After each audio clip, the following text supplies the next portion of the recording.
Dzisiaj odwiedzimy i dowiemy się czegoś więcej o Palaście w Mechtal, a raczej o tym, co z niego zostało. Według badań archeologicznych już 8000 lat przed Chrystusem były tam pierwsze ślady zasiedlenia tego placu. Pierwsze szrajbowanie o Dorfie Miechowic, a potem Mechtal, żeby po drugim Weltkriegu nazwać to Miechowice, pochodzą z roku 1336.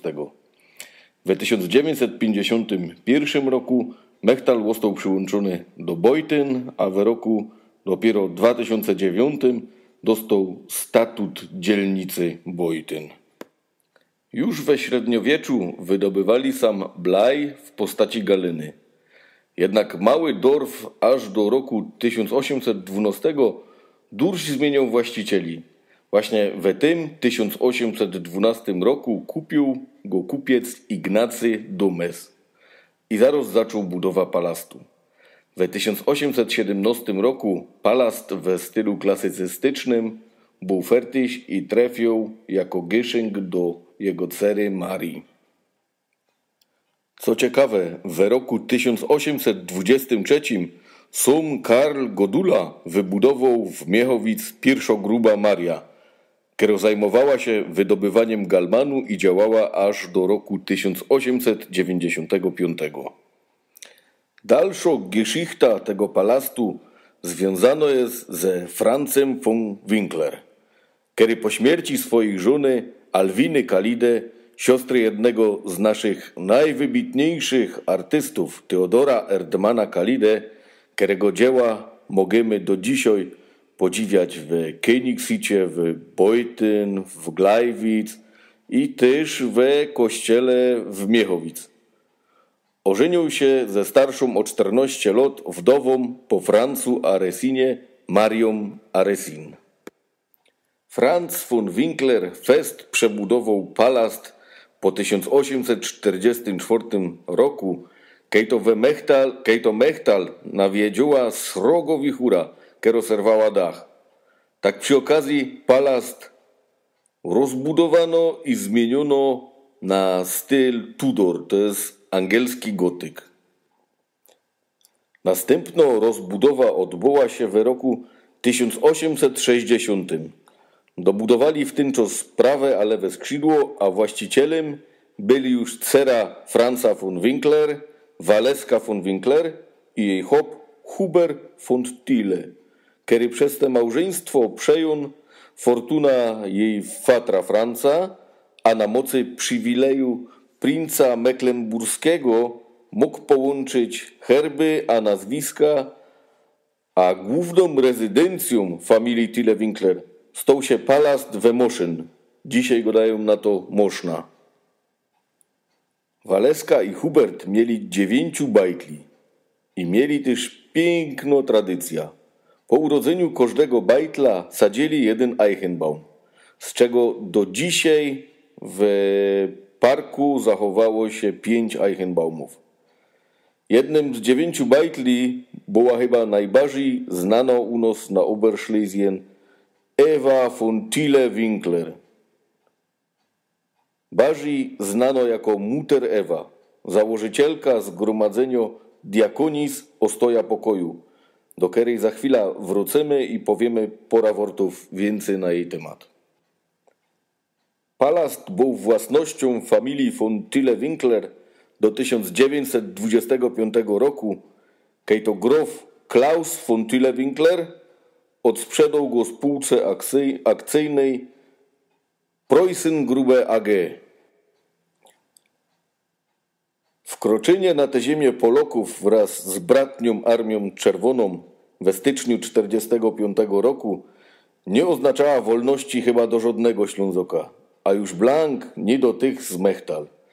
W dniach 25-27 styczeń 1945 roku wojska wyzwoleńcze, w cudzysłowie, zamordowali bez mała 800 ludzi, w tym i księdza Jana Frenzla. Doszczętnie też splądrowali i spolili okazały palast. Reszty dokonali polskie szabrowniki.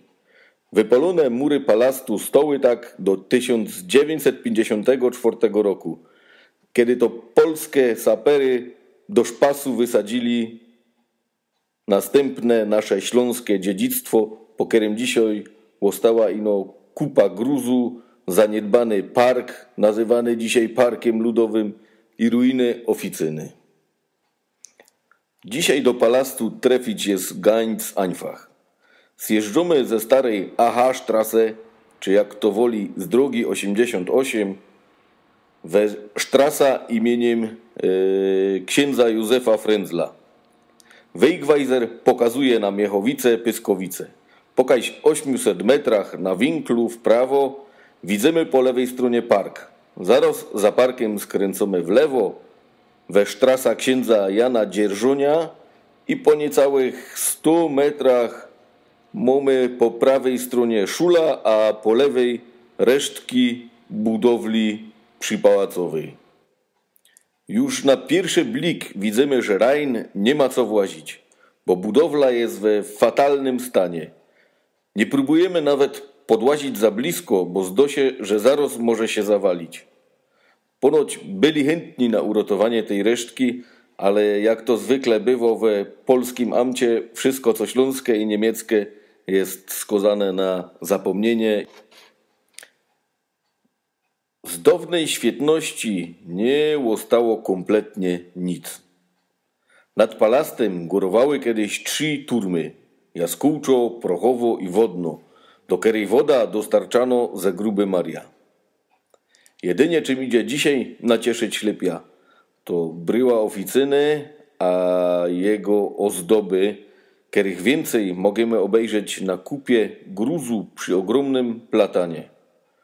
Możemy je zobaczyć z bliska, a nawet dotknąć, bo leżą poza murem, a teraz lepiej możemy się forsztelować, jak to było kiedyś.